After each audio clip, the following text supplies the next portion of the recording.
When I married David, I knew that blending families wouldn't be easy.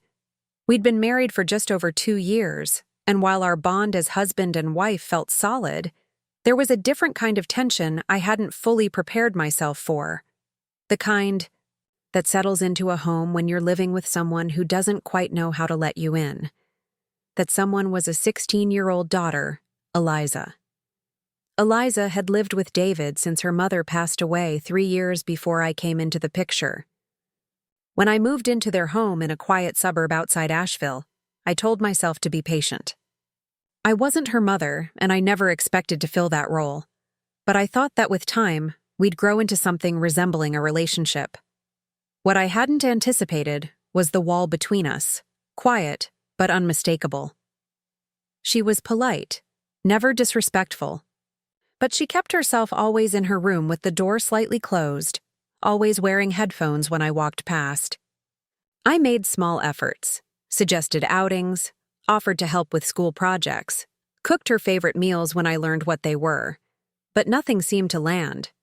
Her responses were often limited to a nod or a barely audible thanks. At first, I told myself it was just teenage aloofness that eventually she'd soften.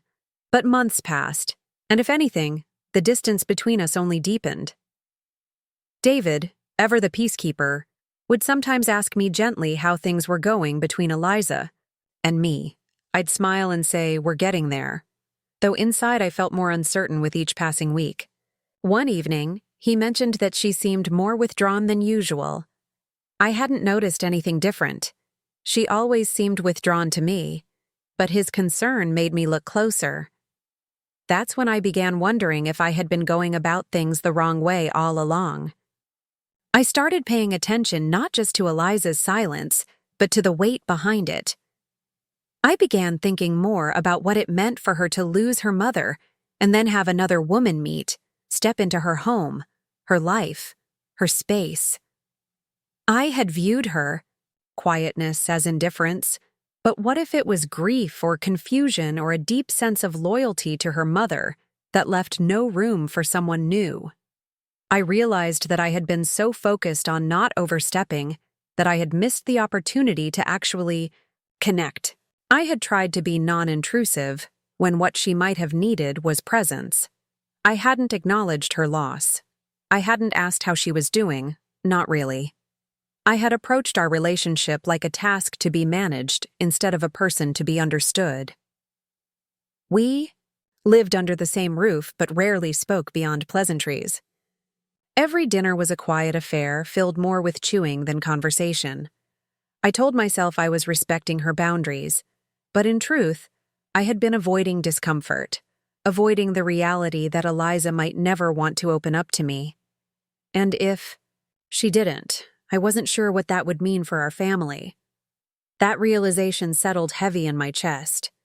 And yet, despite the doubts, something inside me shifted. I stopped focusing on what she wasn't giving me, attention, warmth, acknowledgement, and started thinking about what I could give her. Not in the form of advice or effort, but compassion. Real, patient compassion. I wasn't her mother. I never would be. But I could be someone who noticed who stayed, who cared quietly and consistently. One chilly November afternoon, I came home early from running errands. David had mentioned that Eliza would be out at a friend's house, but as I stepped through the front door, I noticed her backpack by the couch. I found her sitting alone, knees pulled to her chest, her face buried in her sleeves. I stood frozen for a moment, uncertain. She didn't look up. Her posture was tense, scarred it. This was uncharted territory. Normally, I would have kept walking, pretended not to see, afraid of making her uncomfortable. But something in me said not this time. I walked slowly to the opposite end of the couch and sat down. I didn't speak. I didn't make a move. I just sat, letting the silence breathe between us. After a minute, Eliza looked up, startled to see me. Her eyes were red, but she didn't say anything. I didn't either, not right away. Instead, I just said, "You don't have to talk about it if you don't want to, but I'm here." She didn't answer, But she didn't leave, and in that moment, that was enough. That afternoon marked a turning point, one I hadn't seen coming. The house was wrapped in an unusual stillness, the kind that feels both comforting and uncertain. The heater kicked on and off rhythmically, the only sound interrupting the silence that had become so familiar between us. Eliza and I sat across from one another on the living room couch, the space between us heavy with everything that had gone unsaid for far too long. I didn't know what I was doing. I wasn't even sure why I sat down across from her instead of walking, like I had done so many times before. Maybe it was the way her posture had crumpled slightly inward, her shoulders tense, her gaze fixed on the floor. Maybe it was just time. Neither of us spoke at first.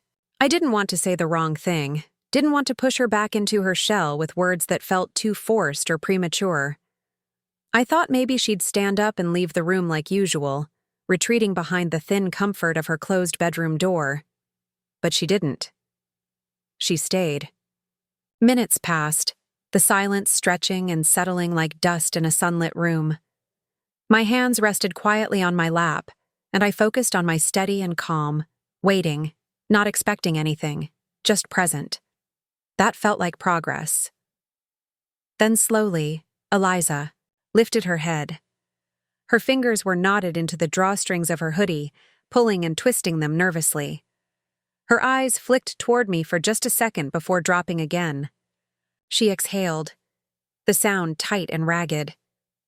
"I don't know what's wrong with me," she said, her voice barely audible, as if she was afraid the words might fall apart as soon as she spoke them. "It's like nothing matters anymore. I can't focus. I don't feel anything half the time. And when I do, it's just this heavy thing. All the time." My chest ached hearing her say it. This wasn't just about silence or distance anymore. This was something deeper, something that had been sitting inside her for a long time, unnoticed, or maybe just ignored. I stayed still, trying not to let my own emotions cloud the moment. "It's okay," I said quietly, careful not to overwhelm her. "You don't have to explain it all, but you don't have to carry it alone either. I'm here, really here." There was a flicker of something in her expression, uncertainty, maybe disbelief. She blinked a few times, like she was trying to keep something from spilling over. And then, finally, she whispered, "I miss her."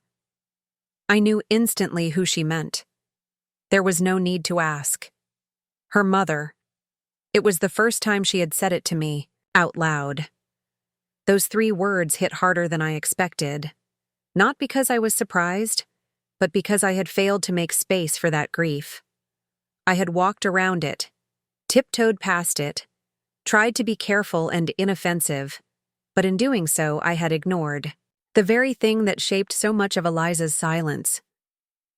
"I can't imagine how hard it's been," I said softly. "I know I'm not her and I'm not trying to be. But I want you to know that you don't have to hide this from me. You don't have to carry all that weight alone." She looked away again and brushed at the corners of her eyes, embarrassed by the tears that were slipping through. "I just didn't think you'd want to hear it. I thought it would make everything weird between us." I shook my head gently, leaning forward a bit. "It doesn't make anything weird, Eliza. It just makes things real and honest. And I think we could both use more of that." Her hands fell into her lap, and she sat there, unmoving, eyes distant. But she didn't get up. She didn't walk away. Something in her shifted, small but noticeable. The hard lines of her body softened, just a little. It wasn't a breakthrough. It wasn't a tearful embrace or a sudden turning point into instant closeness. But it was something. For the first time, she had let me glimpse what was underneath all, the distance. And for the first time, she knew I saw it, and that I didn't turn away. We sat there for a long while, saying nothing else. But in that shared silence, something had changed. I didn't know exactly what would come next, but I knew, at last, We had stopped pretending there wasn't something worth building between us, and for now, that was enough. In the days that followed our quiet moment on the couch, something in the air between Eliza and me began to change. It wasn't the kind of change that you could photograph or point to on a calendar. It was subtle, almost invisible. But I felt it. She didn't wake up the next day and greet me with a hug or sit beside me at dinner with a flood of emotions.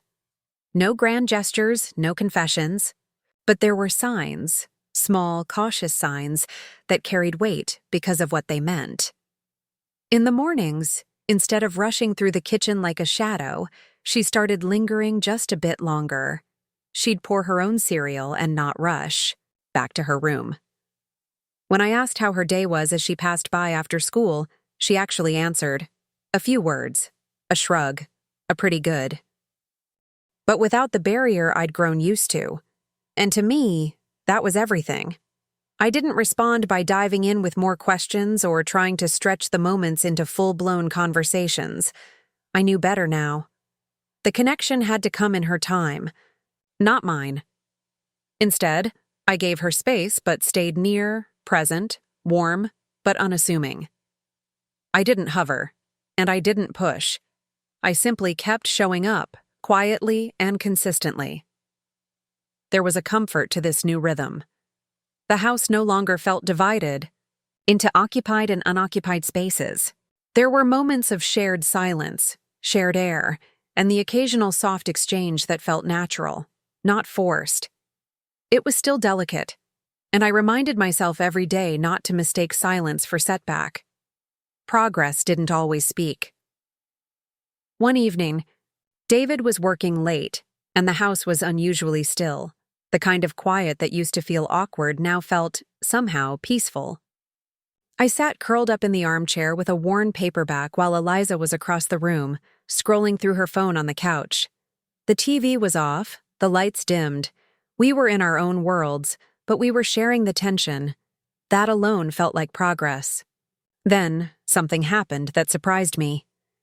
Eliza put her phone down, not face down as if ignoring it for a second, but completely away, resting it on the arm of the couch. She sat back, staring at the far wall, not really watching anything, just thinking. I looked up from my book, sensing something shift in her energy. "You've been quiet today," I said softly, cautious not to disturb whatever was moving in her mind. "Everything okay?" She didn't answer right away. Her brow furrowed, and she picked at a thread on the couch cushion. Then, with a quiet sigh, she said, "It's just sometimes I don't know where I fit anymore." Her voice was quiet but steady. My heart ached. She went on, her eyes still fixed ahead. "Everything changed after Mom died. I mean, I knew it would, but it's like, now with you and Dad being close and the house feeling different, I don't know where I'm supposed to be. I feel like I'm watching everything from the outside." I set the book down and gave her my full attention. "That must be such a hard feeling to carry," I said gently. "Like the ground keeps shifting under you, and you haven't had time to find a new place to stand." She nodded slowly. "Exactly." There was a pause, and then she added, "You and Dad seem good together. I don't want to ruin that or get in the way, but sometimes I feel like I don't belong in it."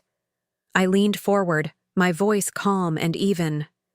"Eliza, listen to me. This isn't just me and your dad's house. This is your home too. You belong here completely.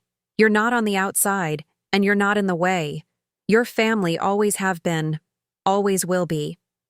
She looked at me then, not with suspicion or guardedness, but with something gentler. There was a flicker of vulnerability in her eyes, as if she wanted to believe me, but didn't know if she could just yet. "I'm not good at talking about this kind of stuff," she admitted. "That's okay," I replied with a small smile. "You don't have to be. You can talk when you want to, or just sit quietly when you need to. I'll be here either way." She nodded. It was subtle, barely a movement, but it felt like a mile forward. Another small piece of the wall between us had quietly crumbled, and in that soft moment, I knew we were finding our way. The weeks that followed unfolded with a kind of quiet grace, like watching a flower slowly open after a long winter. Our relationship didn't transform overnight, and I wasn't expecting it to, but something unspoken had changed between Eliza and me. Something real. We still moved around each other with a degree of caution, but the tension had eased. Eliza didn't shy away when she saw me anymore. She started acknowledging me in small but powerful ways. A brief, "Hey," when she came home from school. A faint smile when I passed her in the hallway. One evening, she even laughed, really laughed, at a sarcastic comment I made about a terrible recipe I was trying to salvage for dinner. I had never heard her laugh like that before. The sound was clear and sharp, like breaking glass, but in the best way. It was a breakthrough. Not a dramatic one, but enough to make my heart flutter with hope. I continued to give her space. I didn't pepper her with questions or try to pry open her thoughts. I simply let her know, through presence and patience, that I cared. Some days, that meant sitting in the same room without talking. Other days, it meant offering her tea or asking how school was. But mostly, it meant being there, consistently, gently, whether she needed me or not. One rainy afternoon, I came into the dining room with a basket of clean laundry, only to find Eliza sitting at the table, hunched over a sketchbook. Her focus was absolute. She had noticed me come in, her pencil moving in soft, confident lines. I had known she liked to doodle. Scraps of paper with faces or shapes often ended up in the recycling, but I had never seen her this immersed. I hesitated, then spoke carefully. "Hey, what are you working on?" She jumped a little at the sound of my voice, but didn't close the sketchbook or retreat like I feared she might. Instead, she looked up, startled but not defensive. Her cheeks flushed slightly. "Just something I'm messing with," she said, before I could say anything else. She flipped the book around and held it up. It was beautiful. The page showed a quiet city street, narrow cobbled roads, delicate lampposts casting soft shadows, ivy trailing up the side of a brick building. The detail was incredible. It felt moody and alive, like a place she had been in, her mind, even if not in real life. "That's incredible," I said, meaning it with my whole heart. "You have real talent." She gave a little shrug, trying to appear indifferent, but I could tell the compliment meant something. "It's just a way to clear my head," she said. "Do you ever think about studying art or sharing these?" She looked away, her voice quiet. "I don't usually show people. I didn't think anyone would care." "I care," I said, softly but clearly. Something flickered in her expression. She nodded slightly and went back to sketching. Nothing else was said in that moment, but I knew something had shifted. For the first time, she'd let me see something deeply personal, not because she had to, but because she chose to. That evening, after dinner, there was a gentle knock on my bedroom door. I opened it to find Eliza standing there, her sketchbook pressed to her chest. "Do you want to see more?" she asked, her voice low, her eyes focused on the carpet. My heart swelled. "I'd love to." We sat on the edge of my bed for almost an hour, flipping through pages. She pointed out the ones she liked, the ones she hated, the ones she started and never finished. Some were just scenery, some were characters she'd made up, and a few were pure emotion in abstract lines. As we turned the pages, she began to open up, not in a rush, but in steady, honest doses. She asked me questions, too. What I thought of certain drawings, what kind of art I liked, whether I ever drew as a kid. It wasn't just her showing me her world, it was an invitation to mine, too. And in that quiet hour, surrounded by pencil marks and paper and shy smiles, I realized we had crossed another threshold. I wasn't an outsider anymore. I was someone she trusted, someone she wanted to share things with. The weight of that realization was gentle, but immense.